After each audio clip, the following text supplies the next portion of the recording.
Hi everyone, welcome to today's exciting lesson where we're going to look at 5 key phrasal verbs for business English and Toeic.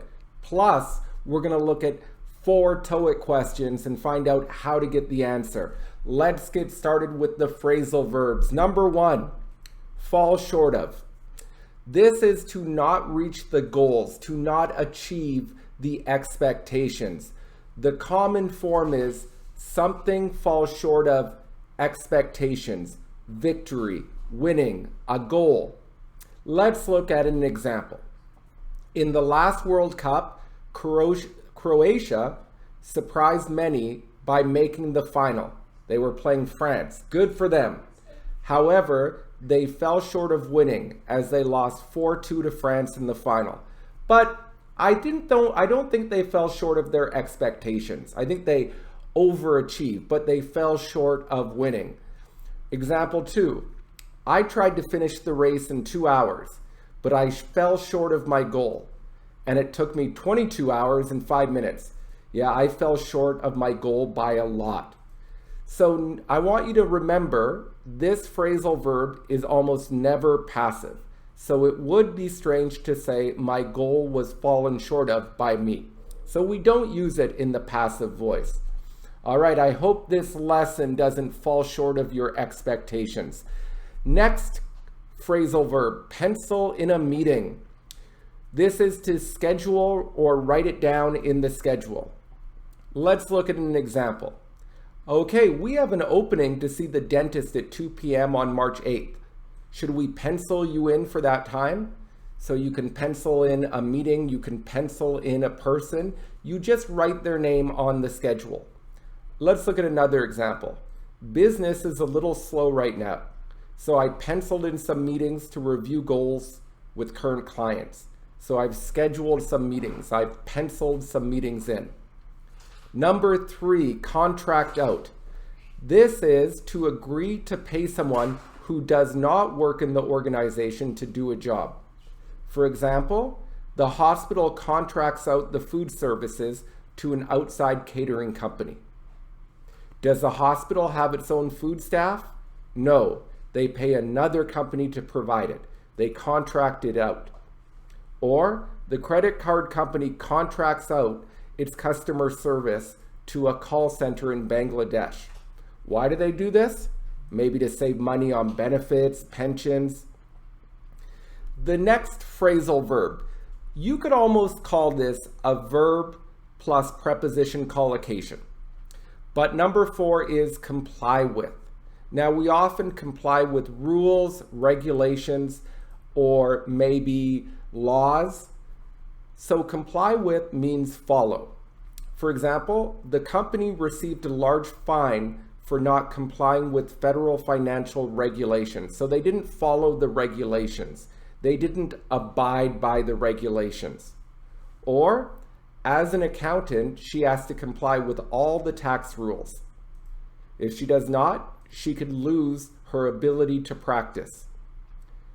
Now, here's a little note. The noun for comply is compliance. And if somebody complies with the rules, someone or someone's actions are in compliance with the rules. All right, number 4. This is an idiom plus a phrasal verb. It's to bounce ideas off someone.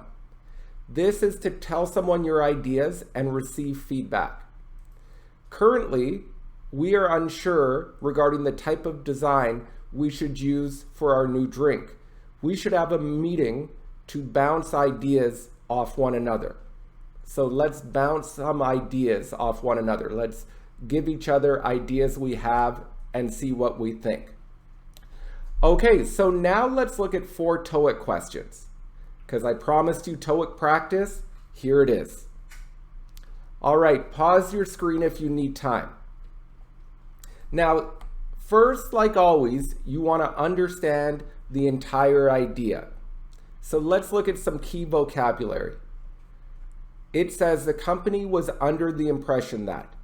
If you are under the impression, that means you think that, you believe that.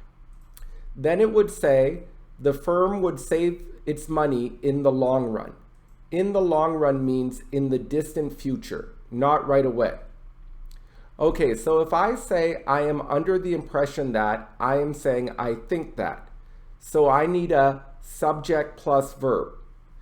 Now our verb is would save, but we need a noun form as our subject.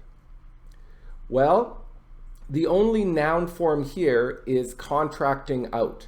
We are using a gerund because contracting out security services to an outside firm, that is your subject. Would save is your verb. So under the impression that, subject plus verb. Let's go to 134. Well, this is just a collocation. If somebody complies with the rules, that means someone is in compliance with the rules. So here, the answer is D. Let's look at the next question. Well, start with this logic. When starting a sentence with not only, when you start a sentence with not only, the first clause will be inverted.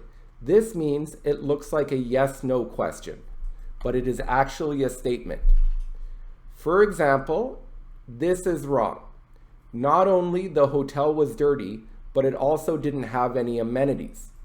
This is wrong because the hotel was dirty is not inverted. Correct. Not only was the hotel dirty, but it also didn't have any amenities. So remember, if you start a sentence with not only, the first clause after will look like a yes/no question. Next, we can eliminate C because work is usually non-countable and future tense is strange because the other tense is past. So we can eliminate B and D because it is not inverted. It doesn't look like a yes/no question. And we can eliminate C because work is usually non-countable. All right, the last question. Here it is, 107. The key here is to read the whole sentence and notice the preposition to after the blank. You could see it says to how to deal with the public's negative view of the company. This to is a huge clue. It is very helpful to get the answer. All of the words mean similar, if not the exact same thing. However, if we use, for example, we had a conversation regarding, about, or concerning the movie, there is no to. You do not need to after these prepositions. However, when you use pertain, you need to. It is similar to refer. For example, we refer to him as J Money, or it pertained to the situation last week. So it was about. So pertain to or pertaining to means about, concerning, and regarding. So the answer is D because it pertains to something. All the other words would not have to after it. Okay, so we learned some new phrasal verbs. We tried some Toeic questions. We had success. Now, please subscribe, like, share, and keep supporting me. Thank you very much.